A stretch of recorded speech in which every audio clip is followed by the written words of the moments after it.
Thank you. That was a really long list, and like half of my resume. As Kathleen, thank you, Kathleen and Bridget, for introducing me. They are correct. I am the president of Amnesty International, and all the other things she said were also true, but I will not expand on those. So what I've prepared to talk about today is really a collection of my own thoughts. It is an intention to define with my own thoughts, with my own experience, what it is that love is and what it is that justice is and what it means. There's a lot of thoughts on other terminology, so I hope that what it is I have to present to you is something that is insightful, something that at least sparks some sort of conversation that is meaningful, and that you're not utterly bored. So, with that being said, please totally enjoy the desserts while I'm up here. I'm not offended. The association of my face and my voice with chocolate cake is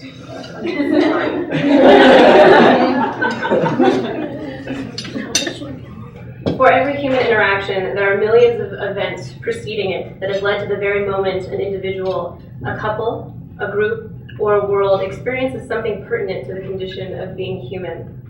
Humanity is not without connections in a network that encompasses the world in which we live, and the raw humanity we all work so hard to convert into something socially meaningful. What is its importance, and what is its value? This question is how we find our personal and group definitions of social justice.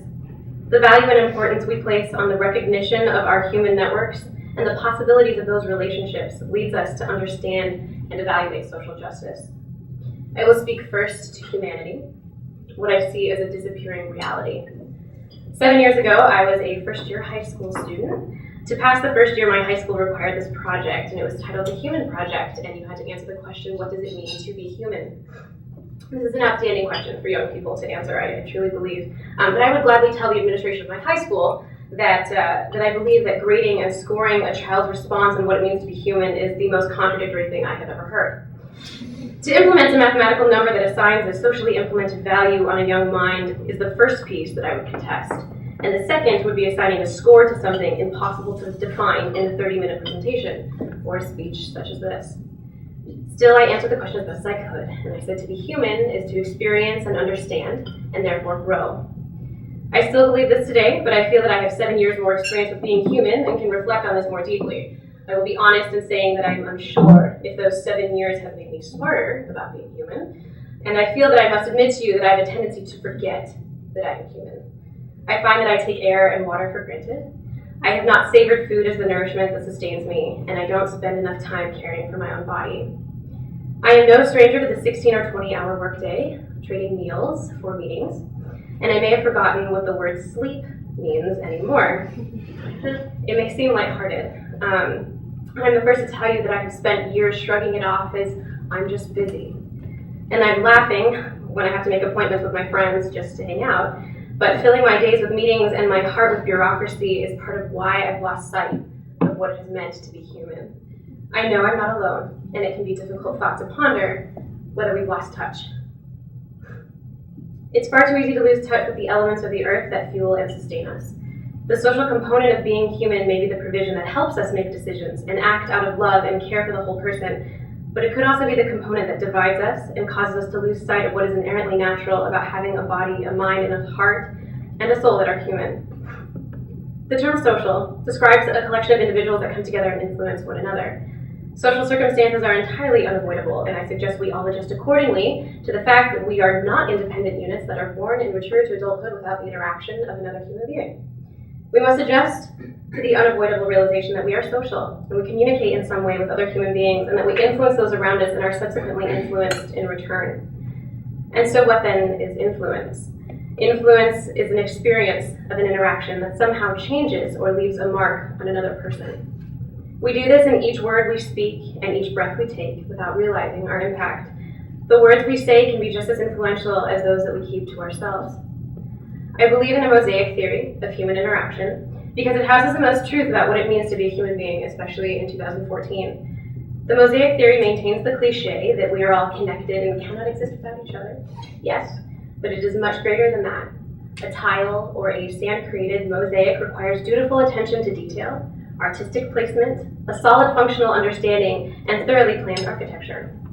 The human experience of our world is quite impossible without these aspects of creation, the details of our lives, the artistic expressions of our hearts and minds, the functional ability to survive as a species, and a way to build up our lives and look to the future in what we share as time. So before returning to the mosaic theory, I would like to talk about time. Time is abstract. It is arguably not real, but more of a social construction. Clocks and calendars were created by humans, as were the concepts of past, present, and future. Existence is not a guarantee, and we cannot control time. Therefore, I suggest we regard time as a privilege and as an opportunity. What we experience and call time, hours, minutes, days, and years, should be used in a way that honors such a gift and provides opportunities for each of our potential capabilities for what is pure happiness, love, and beauty. How do we use time to reach an equally ambiguous and challenging concept of happiness? Many of us know that happiness is difficult to find, to catch, and to hold on to, especially in a world that reveals such a vast amount of suffering. I believe that suffering is part of realizing happiness. I believe it is necessary to experience some amount of pain in order to fully understand and appreciate a moment or time of happiness. Happiness does not require negligence or ignorance of suffering. Should happiness be achieved this way, it is not truly happiness, and bliss is something I would rather live without when faced with the choice. Ignorance is not bliss. It is ignorance. Personal choices of ignorance discard influence and its importance. It is the human being in all of us who can know about, understand, and experience suffering and still achieve a sense of passion, care, trust, and love, who will know and understand happiness. I challenge you to seek happiness even when suffering is thrust upon or around you. It is proven that those who serve and who give of themselves to others in some capacity experience greater happiness. I would recommend all of this to you. And so happiness and suffering are components of the human experience and are at the core of this mosaic. Can we have both? Can we navigate the ebb and flow of human suffering and aspire to happiness with one another in a way that allows for justice, for support, assistance, and compassion? Can we do this within social structures, even when they seem rigid and unchanging?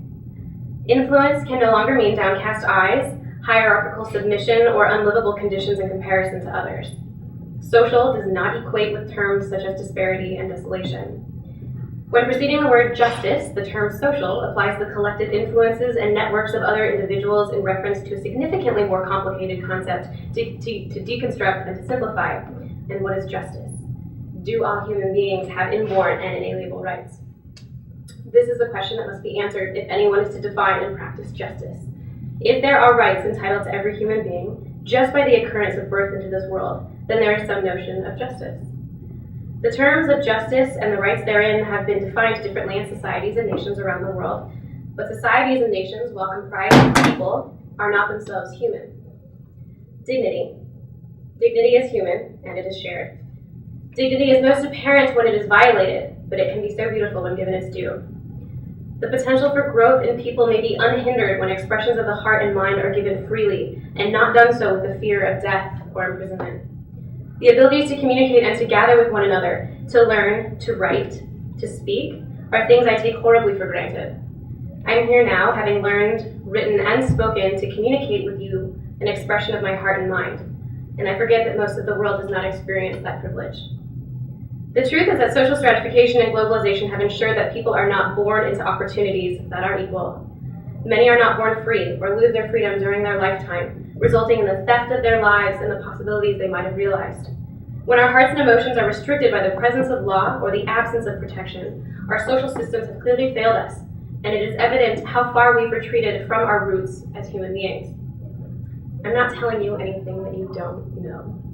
I'm placing these things in your mind so that they could be associated with what I believe is the resolve to injustice, and that is love.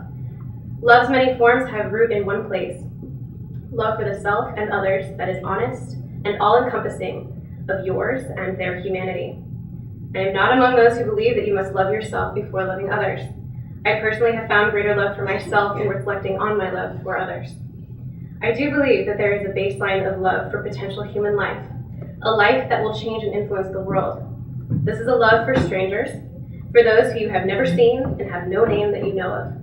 It is a love for their humanity, for their ability to experience fear, joy, and affection as you do. It is loving another person's journey and their dreams and their thoughts knowing that they experience suffering and can find happiness as you do. The ways in which we experience, feel, and interpret events is cast in a spectrum of variance, as we are all human conditions and emotions.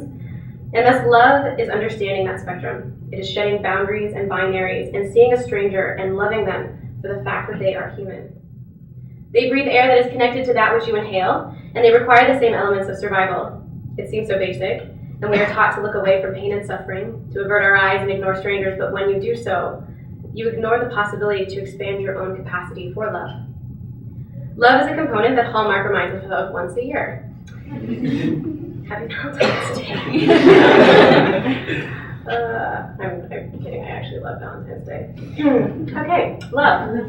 Hallmark, thank you. Love is such an inadequate four-letter word for all that it tries to encompass. And for all the songs and poems there are about it, love is too easily washed up and tossed by our careless waves of communication. But you are here so that I might share a definition or an outline of love. And so my thoughts are these. Love is not just pleasure, affection, or trust. It is something we apply as a label to a collection of experiences and interactions that have brought us to the place where we are in the very moment that we are there. Your own life and your ability to love yourself and those you choose to spend your time with were governed long before you took your first breath by a force that is unseen, a network of those who came before you that determined your birth. Your presence here tonight can be traced as early as the chemical connection that fused with biology to make you, and not someone else. But of all the events that relate together, they preceded your emergence into the physical world, and they create the mosaic of the life that you were born into. It takes a great deal of love to realize that all humans are born with these events and have a tile in the mosaic. Existing tiles are not without those placed before them, and they will inevitably affect those placed after them. When you use the word love, do so with the understanding that its meaning is far greater than phonetics could allow. Language is so limited. It will always fail to convey your true heart and mind to another person, but the consciousness of this means that you can find true passion and feeling in your experiences with others, and you're building relationships with those you've known or those you've yet to meet. It is not an easy task to simply be with someone, touching them with your presence in their life and not the material things between you. Society makes being present a challenge of its own. Sean Mulford, an activist for Indigenous rights, spoke here at Loyola last week and asked to a body of students, how can you expect a human response from something that isn't human? And to me, the disconnect is very clear. We are human, social experiences can be human, but structures, bureaucracy, organizations are not human. I would urge you to understand this and incorporate it into your life. Do not expect emotion, love, and change from something that is not human. Expect emotion, love, and change only from human beings, living people, not decaying molds that were once dreams of success or prosperity.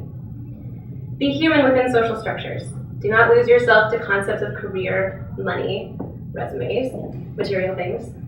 They are not real, and they're not human. Take part in structure. Enjoy what you've been blessed with, but do not let it consume you. Find out what it means to really experience another human being. What does it mean to write yourself into someone else's story and fill life's pages with the stories of others you've experienced? Can you listen to the heartbeat of someone you love and not think of its anatomical structure, not think of any false orientations of time, but just to feel a pulse and to know that it is a life source for them and for you?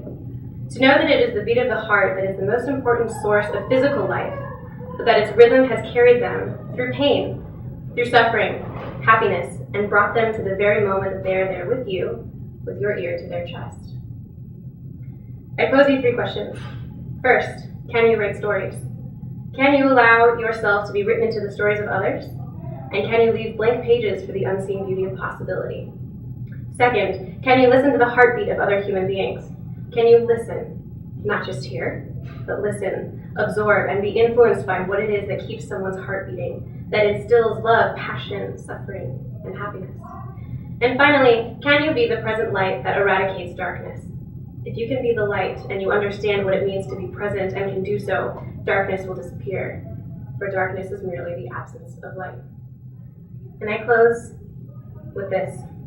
Realize the inconceivable depths of your influence.